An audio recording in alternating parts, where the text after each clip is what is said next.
Welcome to Real Grief, Real Healing with Mindy Corcoran. I am your host, Mindy.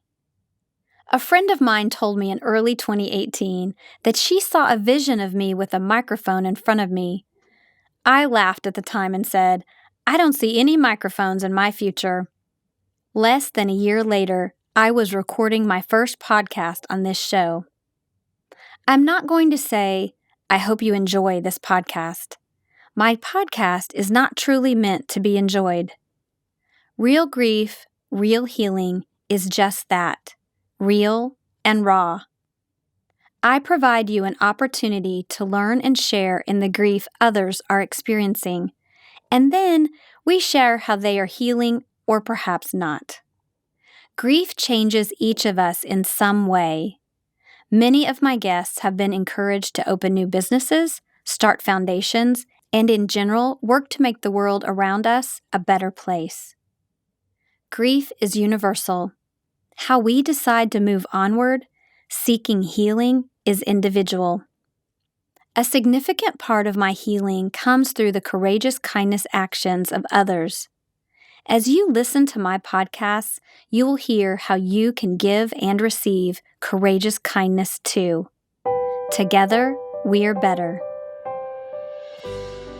Welcome to Real Grief, Real Healing with Mindy Corcoran, taking a deep dive into the reality of the difficulty grief brings and offering insight into the healing available to each of us.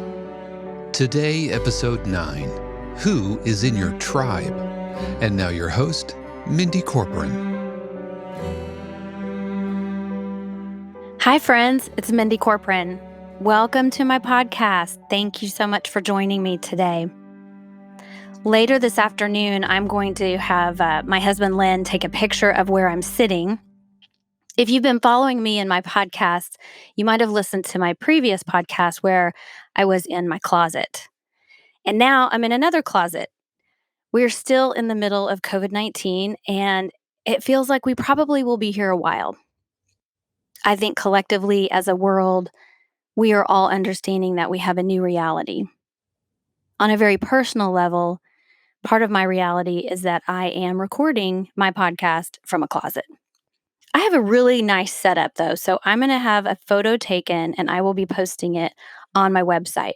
And I hope you take a look at it and have a little grace for me for how I made this work.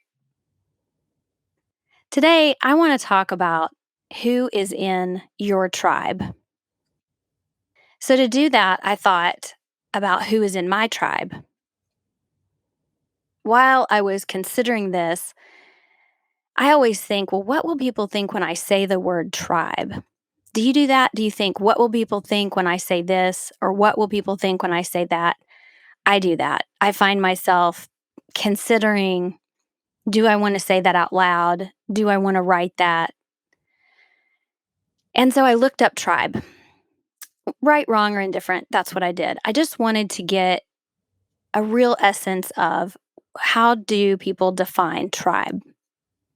And the word I'm saying is T-R-I-B-E. So I looked up tribe, and here are several definitions that I found. And what I did not do is I didn't document from where I got them. I literally Googled tribe. I'm sure one of them is from Wikipedia, and one of them is, from something else. They were like the top 3 definitions of tribe. And here are some definitions. A social group comprising numerous families, clans, or generations, together with slaves, dependents, or adopted strangers. And then another one underneath that is a political division of the Roman people originally representing one of the 3 original tribes of ancient Rome. I wasn't satisfied with just that one. I wanted to go further. So here's the second one. A group of people, often of related families, who live in the same area and share the same language, culture, and history. So that one resonates with me, and I'm going to give you a little bit more detail on that in just a moment, but I have one more to read.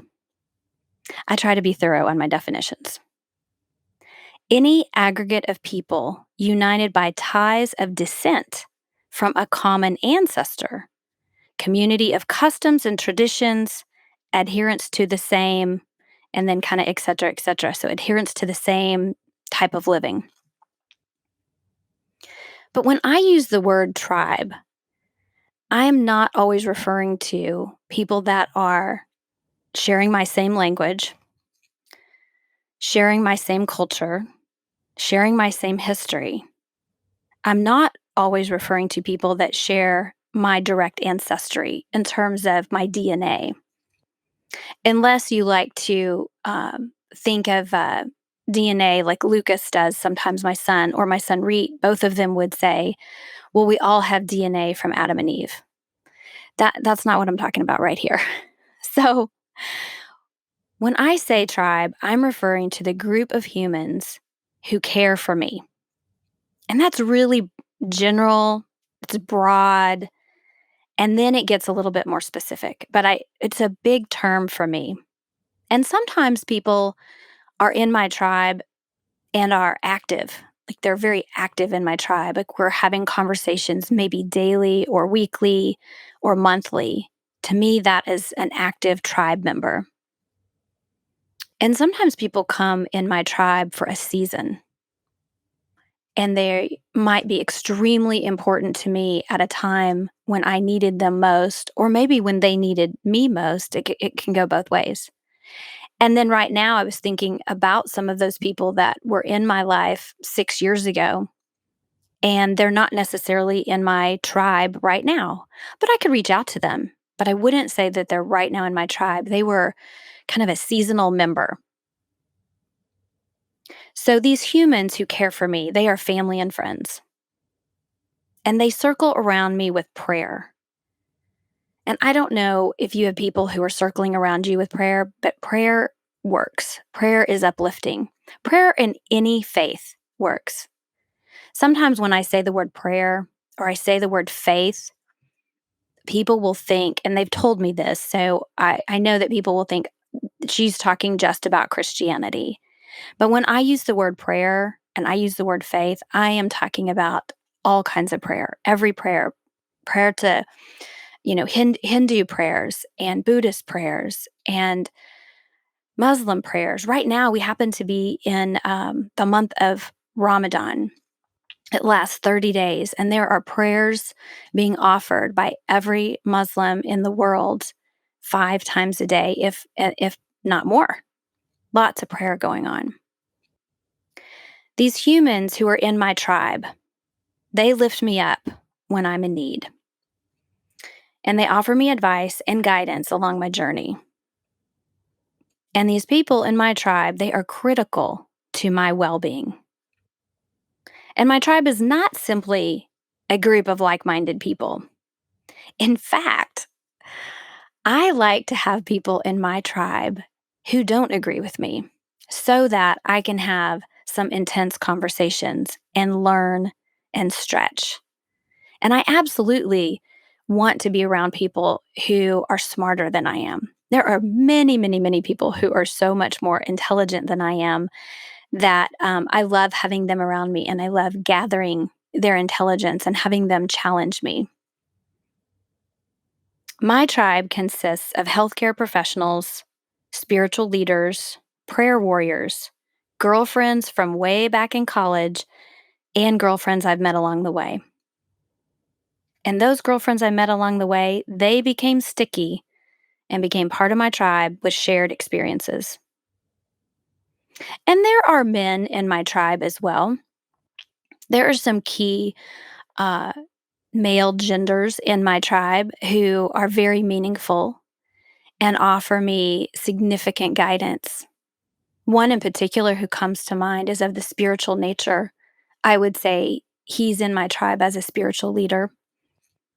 Another man that comes to mind is a mentor. I place him in my tribe as a business mentor. So, who's in your tribe? Think for a minute about who is in your tribe and who is helping to support you. Who are the humans that collectively support you when you need that? My tribe also has a financial team component, and they also have a let's go play component. And that specific tribe member is actually my husband. If I'm ever going to have vacation time or time off, it is always created and defined by my husband. And I don't mean defined like he says this is exactly what we have to do, but sometimes he says, Mindy, you have to turn off your computer. It's time to go outside or it's time to go play, etc. So he's definitely in my tribe and he is the let's go play component tribe member. Those are so important. Before I met my husband Len, I I just worked nonstop. And my vacations were award trips that I won at my company. And I remember a conversation with Len very shortly after we started dating.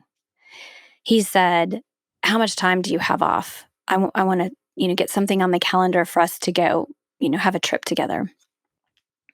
And I paused and said, "I don't have any time off unless I win an award trip." And he was a little incredulous about that. He said, "What are you talking about?" So then, as Len likes to do, and I love him for this, he shared with me what he has, all of the time off that he had available, and how he was sure to use it every single year. He loves fun. He loves to find places to go and have adventure, find adventure and find relaxation. Those are two key things for Len, and he brought that into my life. So in that conversation, he shared with me how much time he was given off by his corporation. And I shared with him that I was on commission. And if I took time off, I didn't make any money. And I had also been raised by a father who, if he took time off, he didn't make any money. So I knew what that was like. My dad was a physician and he ran his own practice. He and my mom ran their practice. So I grew up in a household where we didn't often plan vacations. And if we did plan time off, it was like a weekend or maybe a 3-day weekend. But if my dad didn't work, he didn't make money. And I found myself in a career. If I didn't work, I didn't make money either. So Len introduced me to the importance of going to play for ourselves. He is an important tribe member. If you have someone like that in your life, if it's a girlfriend, a guy friend, a spouse, a relative, give them gratitude. Thank them for helping you learn to play. Sometimes I rely on my tribe to remind me of who I am and who I am not, and that I do bring value to the world. Now, I would love it if you were sitting there thinking, oh my gosh, Mindy, of course you bring value to the world. Don't you know that? But don't we all have those voices in our head that say, what are you doing today? What are you bringing to the world? Is this really necessary? I do. I have that voice in my head and it keeps me going. It keeps me driving. The friends, the family, the members of my tribe, they are key to supporting me in every aspect of my life. Who is in your tribe? My church in Kansas, the Church of the Resurrection, calls these people stretcher bearers. So instead of using the word tribe, they coined the term stretcher bearers. And they would say, when you are on a stretcher in life, this is a metaphor, please, who's carrying you? So now think of a time in your life when it was difficult, if not impossible, to walk on your own. Perhaps you lost a job, or did you flunk out of school? Were you in a relationship that caused you more pain than happiness? Have you had to deal with a long-term medical illness? When these happen in our life, we must rely on our stretcher bearers or our tribe. Many times, our tribe has more non-family members than family members.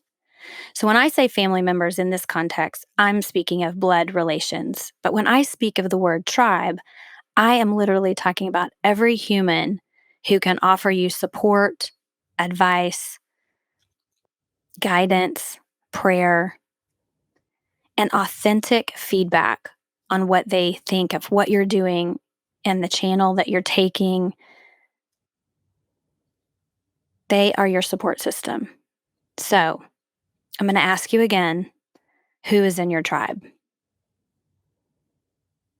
The importance of this came to me this morning when I was thinking, I'm going to be recording my podcast. What is on my mind? What is it that I feel called to share? And I also thought, why am I not sleeping well? I've been struggling the last 3 weeks with my sleep. Sometimes I sleep very well, but my very well sleep is probably getting 5 hours of solid sleep and then maybe 2 hours of a little bit of restless sleep. That's how much I sleep, about 7 hours. And when I do, I have a lot of energy. But the last several weeks, I've been struggling with sleep. And I think part of it has to do with COVID. I think COVID-19 is causing me some anxiety, but also transitions in life.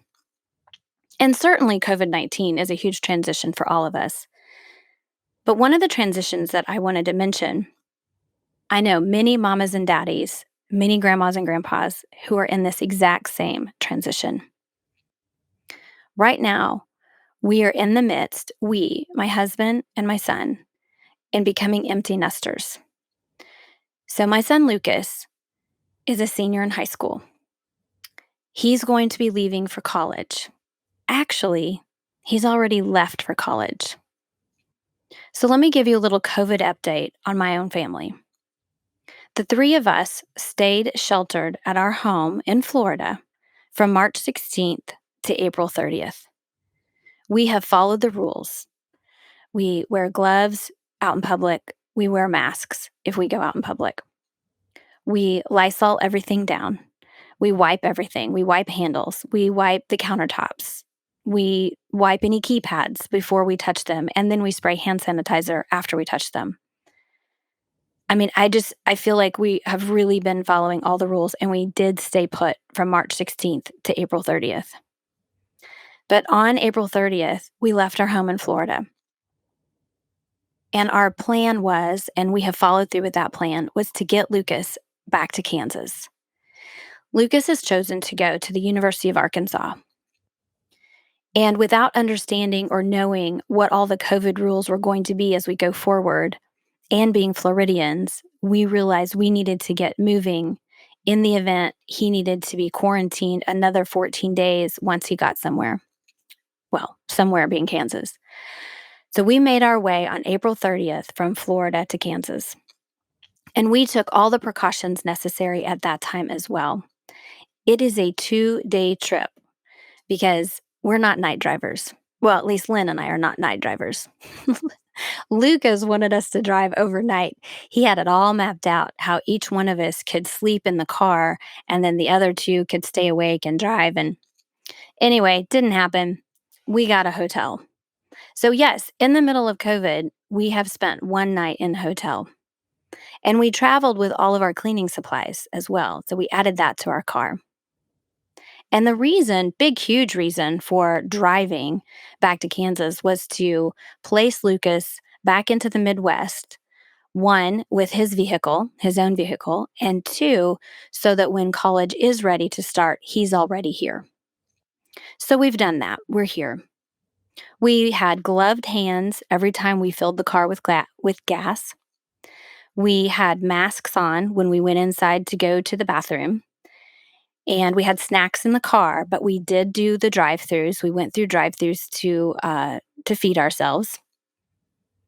And then once we did arrive at the hotel, we took our cleaning supplies in and we cleaned the room as if no one had ever cleaned it before, although I believe they had. It seemed very clean to us.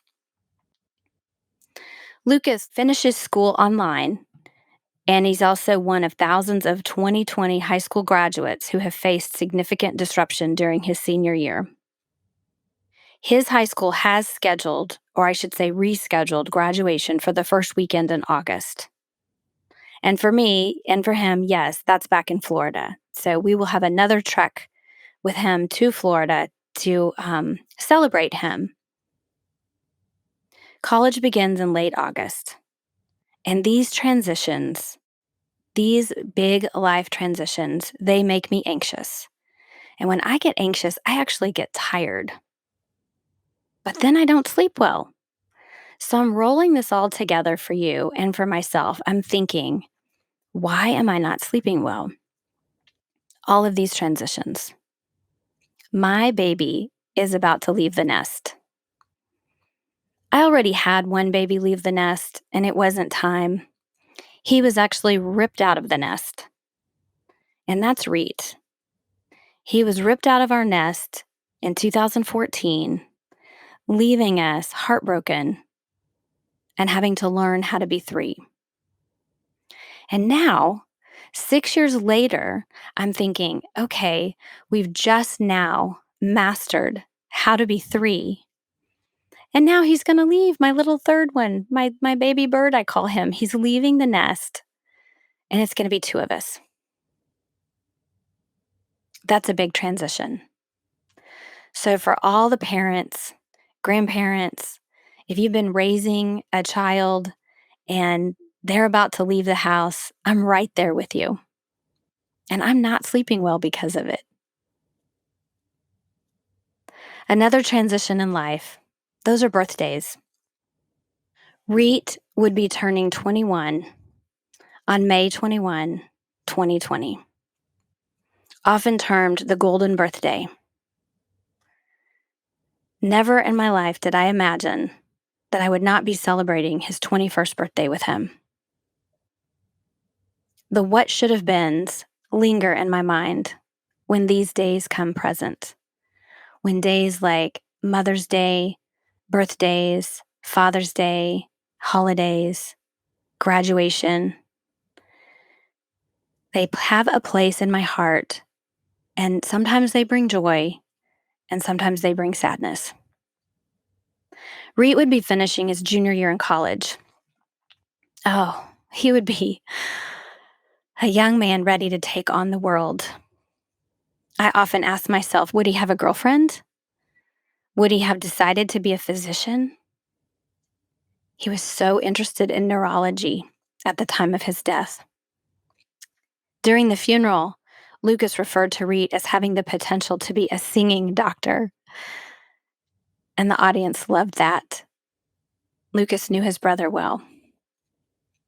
I get stuck in these memories, and I know sometimes it's important, and I even share how important it is to sit in the grief and sit in the memories. Frequently, it is healthy for me to do that, and I think healthy for you as well. And then sometimes I think I linger too long. I think I'm lingering too long in these last few weeks. I'm having concern about Lukas leaving my nest. I'm having concern about Reat turning 21 in heaven. So I reached out to my tribe. I spent a full afternoon yesterday receiving care from people on my healthcare team. I'd call them my healthcare tribe. And I am healthy. I just needed some adjustments, literally. I needed some care from other people who could take a look at me and say, have you done this? Are you trying this? Let's try to help you get a little bit more sleep in a natural way.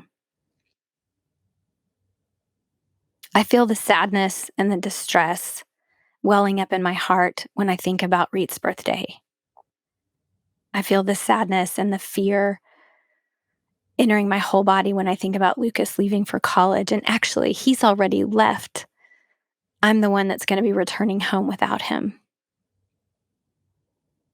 I am familiar with these feelings, and I know what's coming. I know tears are coming. This feeling used to catch me off guard. I used to be surprised at how many tears could be created from one exhausted body. Finding a place to cry is critical. I know that. I know that as much as anyone. Having a safe environment in which to share our feelings and shed our tears. There's one couple in particular, Josh and Jerry. I know I've mentioned them before. They were one of my families where I could go and cry at their house and just cry on their shoulder. I probably need to take a stop by their house before I leave town on my way back without my Lukas. If you follow me on Facebook, you may see that I happened to post a question in about mid-May before Reat's birthday, asking for assistance about how birthday celebrations, and specifically, how did you celebrate your 21st birthday? I need support. I needed support. Celebrating a living person on their birthday can cause anxiety, especially during the COVID pandemic. I've enjoyed seeing what my friends have done. There have been drive-by birthdays, horns honking, signs flailing out the doors, friends and family standing 6 to 10 feet apart, tears flowing.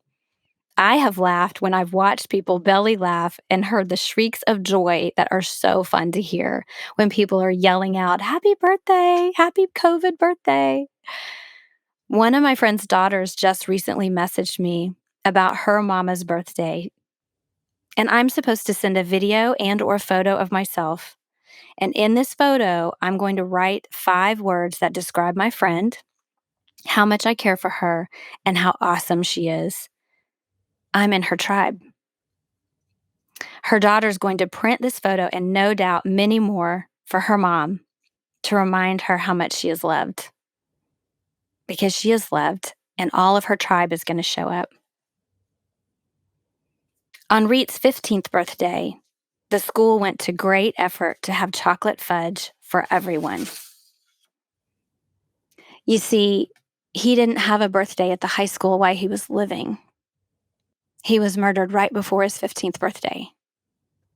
And I was distraught about so many things, but one thing that bothered me was that I couldn't celebrate his birthday with him, and that he wouldn't celebrate his birthday with his friends in the school. Scott Bacon, the principal of the Blue Valley High School, and I had several conversations. Many people came in and helped us. The chef of the school at the time, the students became involved from one of the cooking classes, and they made fudge for the entire high school. Friends, this high school has over 1,000 to 1,200 students in it, and they made sure everyone would get 1 to 2 pieces of fudge for Reat's birthday. Every year on his birthday, I either try to find fudge or I make fudge. I have an aunt who makes fudge for Reat on his birthday, and she shares it, and it brings me so much joy. She's part of my tribe. Scott Bacon is part of my tribe. People who show up and help us when we are in our deepest need, they are part of our tribe. When we think we're going the wrong way, we need to reach out for help. Find your tribe members. I wrote an acronym for tribe. Here's who you're looking for if you're not quite sure. For T, you're looking for someone who will be truthful. And sometimes the truth hurts. Sometimes it doesn't. But you want someone who's truthful. If they're not truthful with you, if they're just yes people and go along with you all the time, they might not be the best tribe member. R is for respect. A tribe member will not hurt you, and they will not hurt you on purpose. I don't mean that they won't maybe upset you or possibly hurt your feelings, but they won't be mean to you on purpose. They will respect you. I is for inspiration. You got to find inspiration from people around you. That's who you want on your tribe, someone who has some inspiration. And B is for balance. Just like I mentioned, my husband, Len, is my let's go play, let's go have fun tribe member. And then I have business tribe members, health tribe members, and financial tribe members. I have a tribe member named Lisa and a tribe member named Jill, and they keep me on task, but they give me balance. B is for balance. And E is for, you probably know this, encourage. I love to encourage people, and I love to be encouraged. When I see notes on posts that I do, when I receive letters from friends that say, I listened to your podcast, or I was on your Facebook page, and they answer things, or LinkedIn, or any social media, or they see me when I'm out, and in a non-COVID time, I get a hug. They're encouraging. Friends, if you think you have tribe members, but they are not truthful respectful, inspiring you, helping you balance, and encouraging you, rethink that tribe member. Thanks so much for joining me. I really appreciate you walking with me on my journey, my ups and downs, my real life events. I want you to consider who's in your tribe. Friends, thanks so much for joining me today for this podcast of Real Grief, Real Healing with Mindy Corcoran. If you want to dive deeper into how you might heal yourself or a friend, please pick up a copy of my book, Healing a Shattered Soul. Published on May 3rd, 2021, you can find my memoir anywhere books are sold. You will also find me in social media channels as Mindy Corcoran. Take time to help yourself heal, accepting courageous kindness. Take time to heal another by giving courageous kindness. Together, we are better. Real Grief, Real Healing is copyright 2021 to 2022, Mindy Corcoran, all rights reserved. Our theme music is composed by Dave Croft and used with permission. This podcast is a production of 818 Studios.